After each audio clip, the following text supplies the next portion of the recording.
লাভ জেহাদৰ বলি হল মাজুলীৰ যুৱতী সানিদুল ইছলামে হত্যা কৰিলে মাজুলীৰ পপী হাজৰিকাক ভুৱা পৰিচয় দি মাজুলীৰ পপী হাজৰিকাক 2 বছৰ পূৰ্বে বিয়া পাতিছিল সানিদুল ইছলামে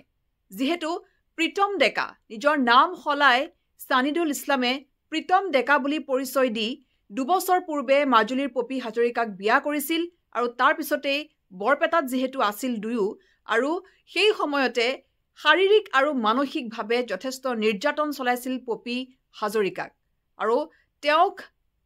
যেহেতু ঘৰৰ ভিতৰত তলা বন্ধ কৰি ৰাখিছিল সেই অভিযোগ কৰিছিল পপীয়ে আৰু তাৰ পিছতে সেই সানিদুল ইছলামে নিজৰ পৰিচয় সলনি কৰি প্ৰীতম ডেকা নাম ৰাখি যেহেতু পপী হাজৰিকাক বিয়া পাতিছিল আৰু সেই সানিদুল ইছলামে অৱশেষত লাভ জেহাদৰ বলি হোৱা পপী হাজৰিকাক হত্যা কৰাৰ অভিযোগ উত্থাপন হৈছে